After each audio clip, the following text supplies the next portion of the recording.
हरे कृष्ण। आज के श्रीमद् भागवत कक्षा में आप सभी का स्वागत है। हम चर्चा कर रहे थे श्रीमद् भागवत के तृतीय स्कंद 12वें अध्याय creation of Kumaras and others से। तो हमने कल देखा कि ब्रह्मा जी ने चतुष्कुमारों और रुद्र की क्रिएशन के बाद में क्रिएशन या विसर्ग जो है वो कैसे आगे बढ़ा। ब्रह्मा जी ने 4 प्रकार के यज्ञ करने वाले सिद्धांत की निर्मिति की। धर्म के 4 पहिए सत्य, तप, दया और शुचि, इनकी निर्मिति की। इसके बाद में ब्रह्मा जी से 4 वेदों की निर्मिति हुई। इसके बाद में ब्रह्मा जी ने आयुर्वेद, धनुर्वेद, गांधर्व वेद, स्थापत्य इत्यादियों की रचना की। इतिहास, पुराण, ये जो पंचम वेद है इसकी रचना हुई। ब्रह्मा जी के 4 मुखों से 4 वेदों की सृष्टि हुई। अलग अलग प्रकार के अग्निहोत्र यज्ञ जैसे षोडशी, उक्त, पुरीशी, अग्निष्टोम, आप्तोर्यम, अतिरात, वाजपेय और गोसव, इनकी ब्रह्मा जी से निर्मिति हुई। शिक्षा, दान, तप, सत्य, इनकी निर्मिति हुई। 4 वर्ण और 4 आश्रम, ब्रह्मचारी, गृहस्थ, वानप्रस्थ, संन्यास और ब्राह्मण, क्षत्रिय, वैश्य, शूद्र इत्यादि की निर्मिति हुई। अलग अलग प्रकार के अलग अलग वर्णों में और धर्मों में जो ऑक्यूपेशनल ड्यूटीज़ हैं, ब्रह्मचारी ने क्या करना चाहिए, गृहस्थ ने क्या करना चाहिए, वानप्रस्थ ने क्या करना चाहिए, सन्यासी ने क्या करना चाहिए, उनकी निर्मिति हुई। इसके बाद में तर्क, वैदिक वाङ्मय, उसके बाद में लॉ एंड ऑर्डर, नैतिकता, इन सब की निर्मिति हुई। भू, भुवः और स्वः इत्यादि गायत्री की निर्मिति हुई।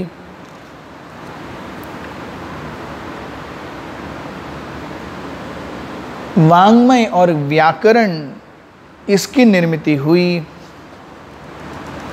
तो ये सारी निर्मितियां चल रही हैं। तो श्लोक क्रमांक 49 से हम आगे बढ़ते हैं। श्रीमद् भागवत तृतीय स्कंद 12वां अध्याय creation of Kumaras and others, text 49। ततो परामुपादाय ससर्गाय मनोदधे। Thereafter Brahma accepted another body in which sex life was not forbidden, and thus he engaged himself in the matter of further creation.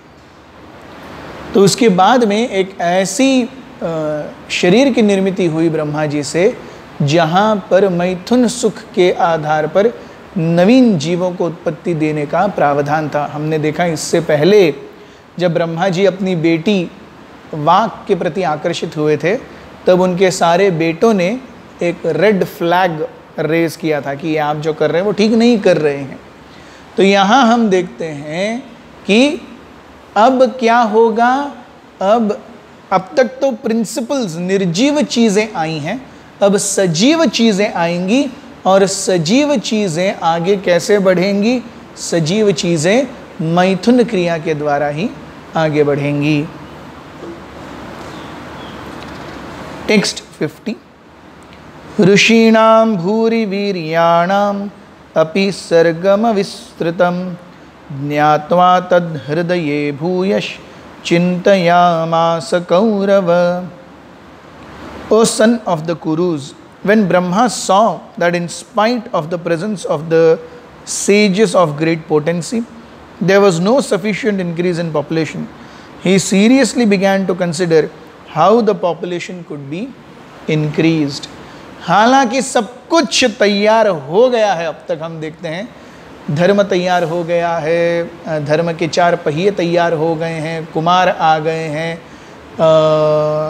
Rudra आ गया है, वैदिक वाङ्मय आ गया है, व्याकरण आ गया है, लेकिन इतना सब करने के बाद भी पॉपुलेशन हैज़ नॉट इंक्रीज्ड।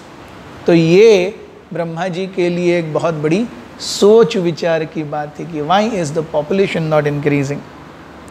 श्लोक क्रमांक 51। अहो अद्भुतमे तन्मे व्यापृतस्यापि नित्यदा न ह्येधन्ते प्रजा नूनम दैवमत्र विघातकम्।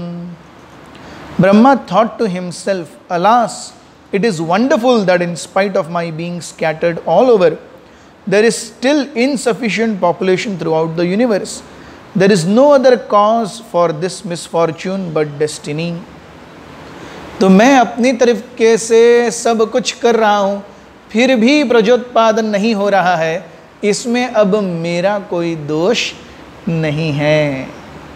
यहाँ देखिए ब्रह्मा जी एक बहुत ही महत्वपूर्ण सोच हमें देते हैं कि कई सारी चीज़ें हमारे कंट्रोल से बाहर होती हैं, और जब हमारे सारे प्रयास करने के बावजूद भी कार्य सफल नहीं होते, तो हमें मानना चाहिए और जानना चाहिए कि कहीं ना कहीं मुझसे ऊपर जो इसके कंट्रोलर हैं, नियंत्रक हैं, उनके आदेश से ही ये सब कुछ चल रहा है। सब कुछ हमारे हाथ में नहीं होता। और ब्रह्मा जी यहाँ पे ये एक बहुत बड़ी सोच, this is a very very important concept that we must understand. Everything does not happen the way we want, the time we want and the place we want. ये संसार हमारे शुद्धिकरण के लिए बना गया है, हमें इस संसार के शुद्धिकरण के लिए नहीं बनाया गया।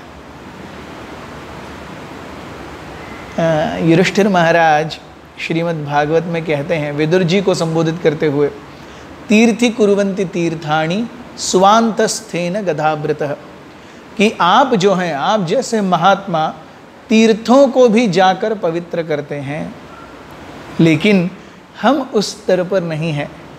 हमारा निर्माण तीर्थों को पवित्र करने के लिए नहीं, हमारा निर्माण इसलिए हुआ है कि भौतिक जगत में हम थोड़े से झुलस करके सही दिशा में आगे बढ़ सकें। श्लोक क्रमांक 52। एवं युक्तकृतस्तस्य दैवचान्वेक्षतस्तदा कस्य रूपमद्भूत द्वेधा यत्कायमिभीक्षते। While he was thus absorbed in contemplation and was observing the supernatural power, 2 other forms were generated from his body. They are still celebrated as the body of Brahma.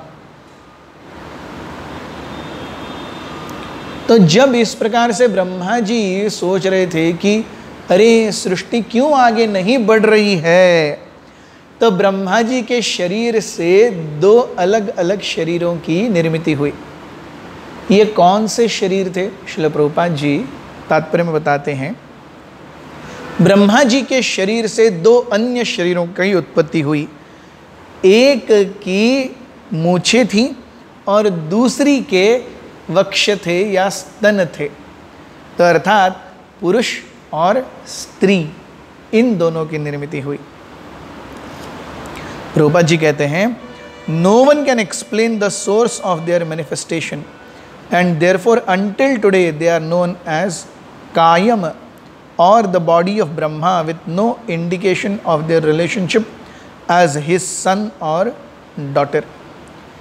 तो मनुष्य को डायरेक्टली ब्रह्मा जी का पुत्र नहीं बताया गया है। वो कहाँ से आए ब्रह्मा जी को भी पता नहीं है, इसीलिए क्योंकि उनके शरीर से नहीं आया, इसीलिए उनको कायम या हमेशा से ही थे।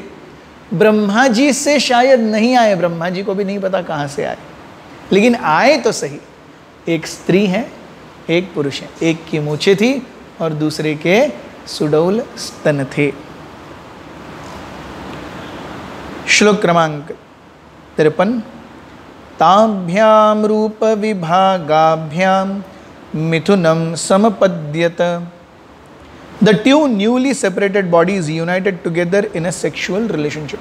तो स्त्री और पुरुष इनके मैथुन सुख का प्रारंभ हुआ। श्लोक क्रमांक 54। यस्तु तत्र पुमांसो भून्मन्युः स्वायंभुवः स्वराट् स्त्रियासीत् शतरूपाख्या महिष्यस्य महात्मनः। Out of them, the one who had a male form became known as Manu, named Swayambhuva, and the woman became known as Shatarupa, the queen of the great soul Manu. तो इनमें से जो पुरुष थे उनका नाम रहा स्वायंभुव, और जो स्त्री थी उनका नाम उनकी पत्नी शतरूपा। तो यहाँ हम देखते हैं it gets us to the concept of Adam and Eve, जो क्रिश्चियन थियोलॉजी में एडम एंड ईव के रूप नाम से विख्यात हैं। वो यहाँ हम देखते हैं कि शतरूपा और स्वायंभुव। ऑफ कोर्स जो क्रिश्चियन थियोलॉजी कहती है कि उन्होंने फॉरबिडन एप्पल खाया, ऐसा यहाँ पे कुछ नहीं है। तो यहाँ पे हम देखते हैं वो मैथुन सुख में उद्यत हो गए और उससे जो है प्रजोत्पादन शुरू हुआ।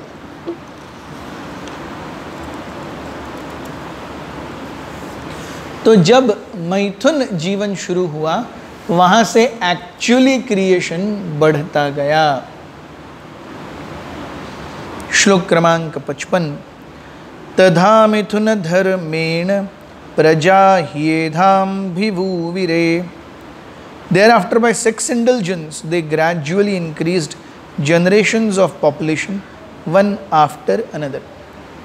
तो एक एक करके मैथुन से पुत्र या संतान उत्पत्ति होती रही। तो हम देखते हैं कि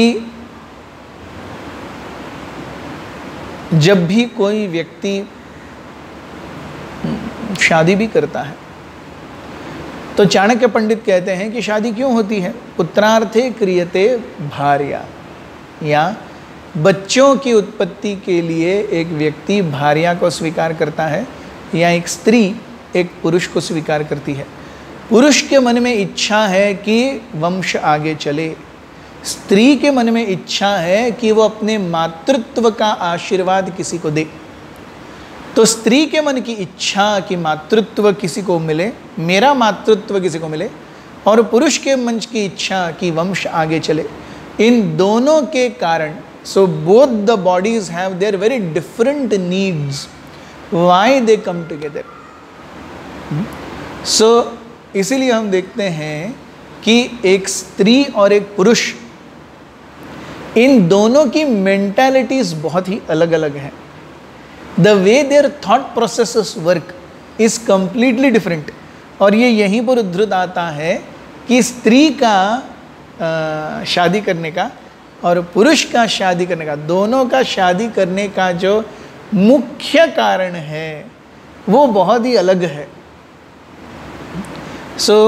पुरुष is more logical, he is a rational animal, whereas स्त्री और the fair sex is more emotional। तो इसीलिए उसका कार्य है मातृत्व देना, इमोशंस देना, और उस पुरुष का धर्म है कि धर्म का कर्तव्य है उसका धर्म का पालन करना, वंश परंपरा को आगे बढ़ाना।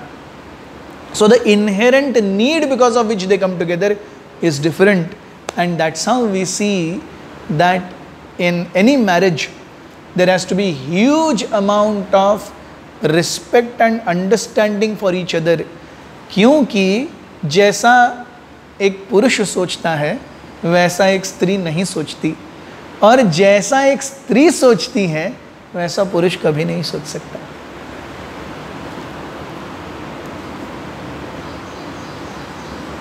श्लोक क्रमांक 56।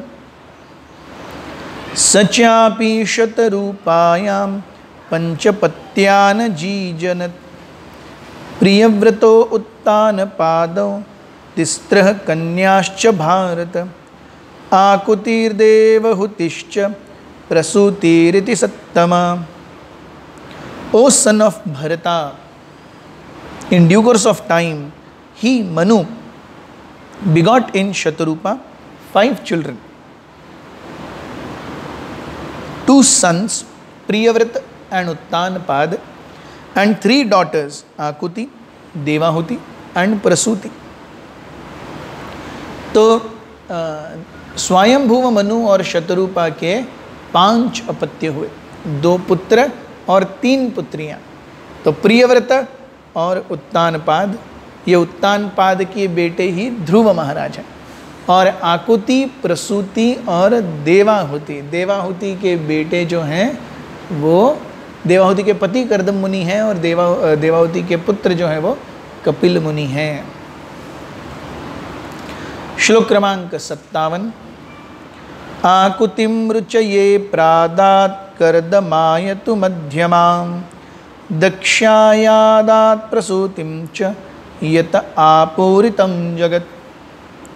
The father Manu handed over his first daughter Akuti to the great sage Ruchi, the middle daughter Devahuti to the sage Kardama, and the youngest Prasuti to Daksha. From them all the world filled with population. तो हम देखते हैं कि हमने कल भी देखा कि एक marriage, how does marriage happen, कि एक पिता जो हैं अपने पुत्र के लिए कन्या ढूंढ करके लाते हैं कि आप इससे शादी करो, और जो कन्या है उसके पिताजी अपनी बेटी का कन्यादान किसी पुत्र को देते हैं। This is how the entire system is solemnized. कैसे होता है? कन्यादान होता है और पुत्र के पिता जो हैं वो पुत्र के लिए कन्या लेके आते हैं। तो यहाँ हम देखते हैं कि स्वयंभुव मनु ने अपनी 3 बेटियों का कन्यादान किया। सबसे बड़ी बेटी आकुति का कन्यादान दिया रुचि मुनि को, मझली बेटी देवाहुति का कन्यादान हुआ कर्दम मुनि को, और सबसे छोटी प्रसूति जिनका विवाह हुआ दक्ष से, उनको कन्यादान दिया दक्ष को। तो दक्ष अर्थात very expert in what? Expert in मैथुन धर्म, जो प्रजा के उत्पादन में अत्यंत ज्यादा प्रवीण हैं, वो हैं दक्ष। इसीलिए क्योंकि दक्ष ने अपनी पत्नी प्रसूति से संपूर्ण ब्रह्मांड की पॉपुलेशन बढ़ाई, इसीलिए मैटरनिटी वार्ड को हिंदी में या संस्कृत में प्रसूति गृह कहा जाता है। तो व्हाई दैट नेम प्रसूति गृह? क्योंकि दक्ष और प्रसूति ये सबसे पहले स्त्री और पुरुष थे जिन्होंने बहुत ज़्यादा प्रजन उत्पादन किया। इतना किया कि practically maternity ward is addressed as प्रसूति गृह, अर्थात प्रसूति अपने जीवन में अधिकांशतः केवल पुत्र और पौत्रियों को जन्म देती ही रही।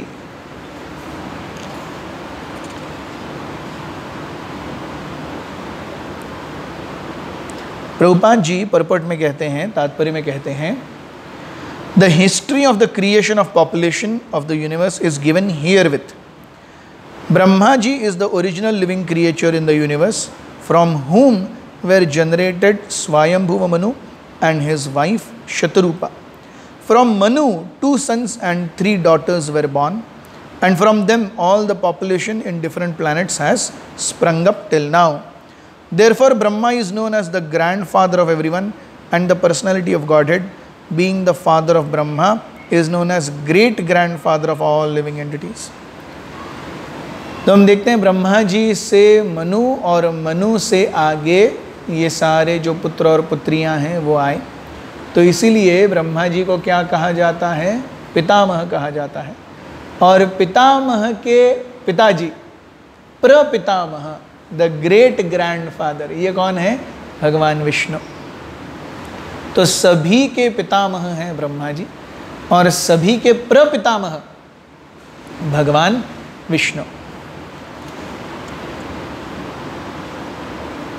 और यही श्रीमद् भगवद गीता के 11वें अध्याय के 39वें श्लोक में आता है।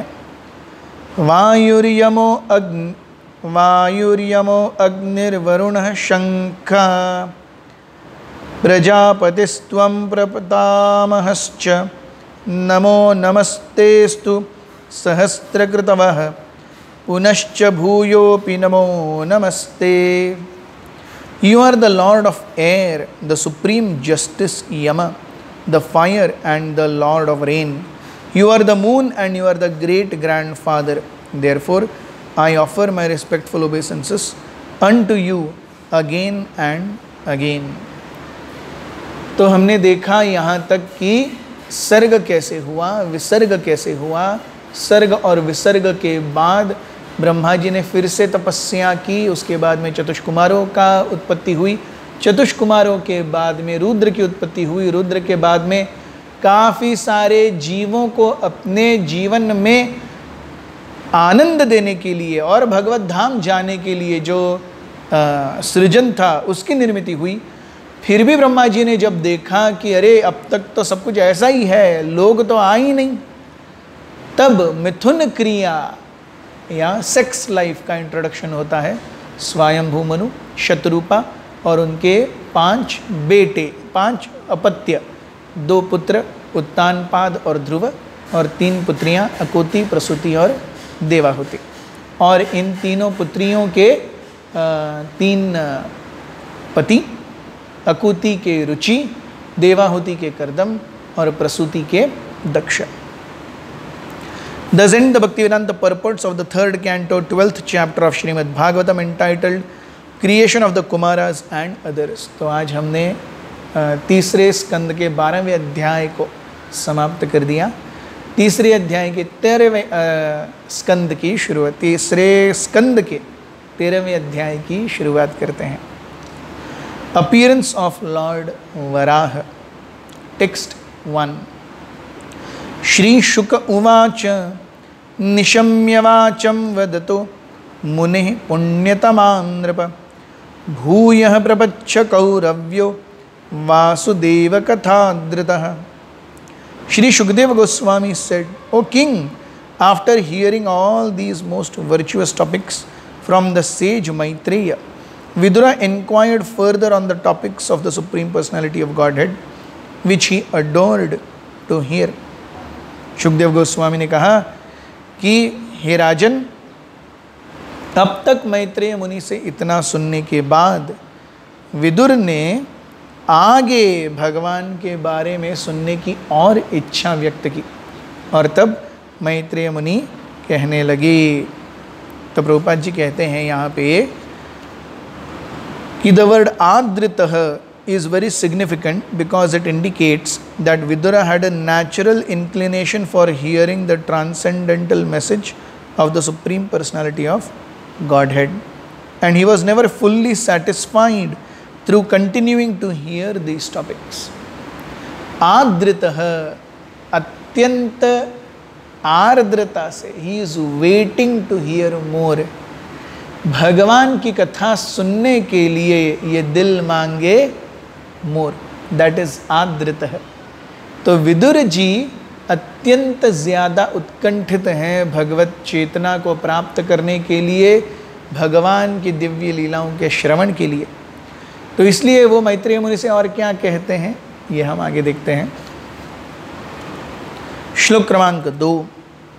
विदुर उवाच स वै स्वायंभुवः सम्राट् प्रियः पुत्रः स्वयंभुवः प्रतिलभ्य प्रियां पत्नीं किं चकार ततो मुने।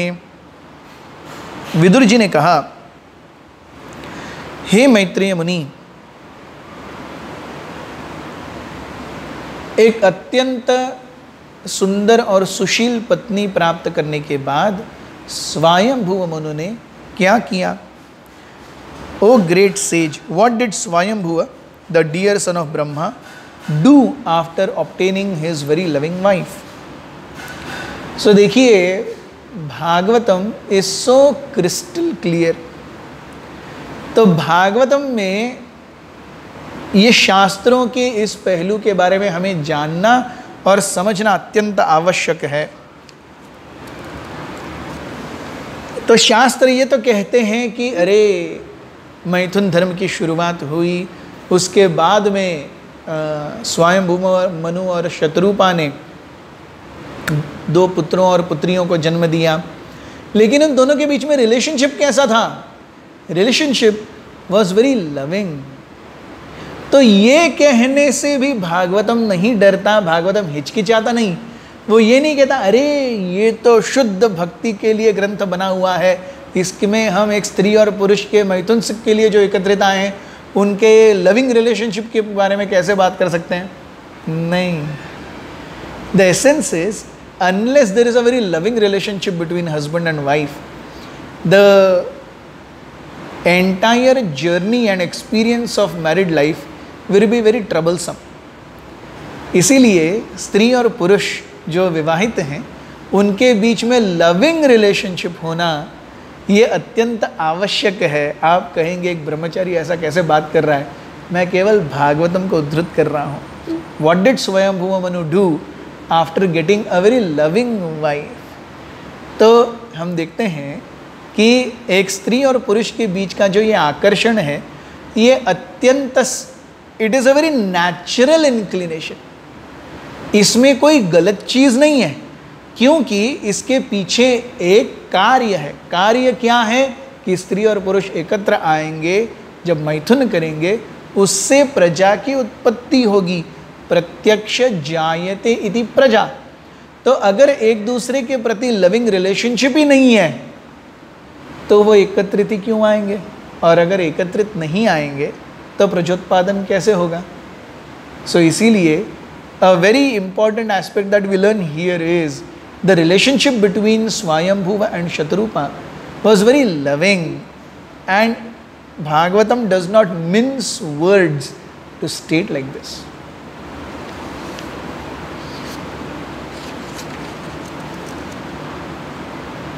Text 3. Charitam tasya rajarshir आदिराजस्य सत्तम ब्रूहि मे श्रद्धानाय विश्वक्सेनाश्रयो हि असौ। O best of the virtuous, the original king of the kings, Manu, was a great devotee of the personality of Godhead Hari, and thus it is worth hearing of his sublime character and activities. Please describe them, I am very eager to hear. The halaki, now here comes the main part. हालांकि उन्हें एक बहुत ही आज्ञाकारी और एक बहुत ही प्रेम करने वाली पत्नी मिली थी, but did he get engulfed in her? No, he still was a very very great devotee. और क्योंकि वो एक महान राजर्षि हैं, इसलिए विदुर मुनि उनके बारे में सुनना चाहते हैं, और मैत्रेय ऋषि जैसे महान तपस्वी और त्यागी उनके बारे में बताते भी हैं। So this is very important. The wife should always be loving to the husband, and husband should always be engaged in satisfying dharma. So that is how we see dharma, artha, काम एंड मोक्ष। सो धर्म और अर्थ, अर्थ जब तक धर्म की सेवा में नहीं लगेगा अर्थ गड़बड़ करेगा। और काम यानी इच्छाएं, अगर इच्छाएं मोक्ष के प्रति डायरेक्टेड नहीं है तो वो गड़बड़ करेंगे। इसीलिए हम देखते हैं अर्थ और काम, इन दोनों को धर्म और मोक्ष के बीच में रखा गया है। इस बाउंड्री से उनको निकालेंगे तो ये दो हैवॉक करते हैं, और यही हो रहा है आज के कलयुग में। Nothing is wrong, earth is needed and good amount of earth is needed, but earth is needed for what? Earth is needed for धर्म। काम इज ऑल्सो नीडेड। काम मीन्स इच्छा। काम does not specifically mean only sexual impetus. काम means इच्छा। ये इच्छा किस लिए हो? मोक्ष की ओर अग्रसर होने के लिए ये इच्छा हो। असतो मा सद्गमय, तमसो मा ज्योतिर्गमय, मृत्योर्माम अमृतम गमय।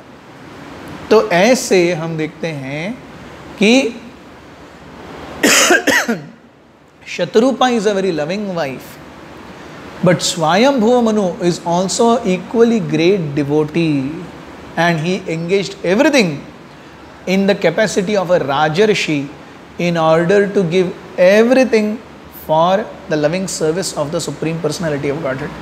Essence is they both have a loving relationship, but that loving relationship is aimed to satisfy Vishnu.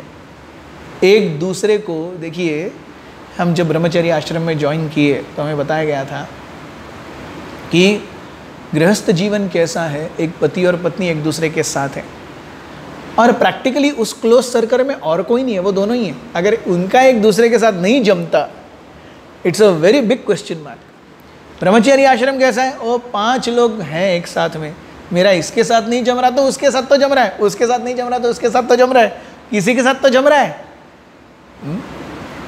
लेकिन गृहस्थ जीवन में ऐसा है क्या? नहीं, वो एक हैं, उनके साथ ही है। पत्नी के लिए पति है, पति के लिए पत्नी है। अगर वहाँ पे सौहार्दपूर्ण, मैत्रीपूर्ण, प्रेमपूर्ण संबंध नहीं है तो वहाँ बहुत बड़ा एक गैप आ जाता है। इसी को मिटाने के लिए सौहार्दपूर्ण या very loving relationships are required.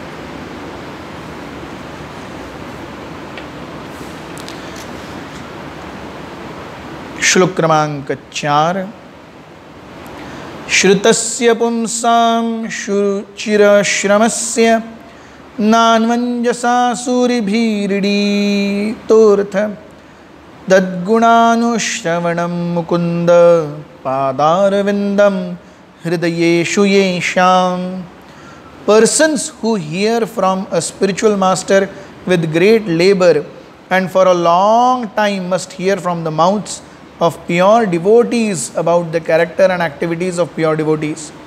Pure devotees always think within their hearts of the lotus feet of the personality of Godhead, who awards his devotees liberation. One of the very, very chosen and important verses of Bhagavatam 3.13.4. श्रुतस्य पुंसाम श्रुचिर श्रमस्य। श्रम कर रहे हैं किसके लिए? भगवान के बारे में सुनने के लिए। नन्वंजसा सूरिभीर इडितोर्थः। जब महान भक्त भगवान की दिव्य लीलाओं के बारे में बताते हैं, वो श्रवण करते हुए तद गुणानु अनुश्रवणम मुकुंद। किसके गुणों का अनुश्रवण? भगवान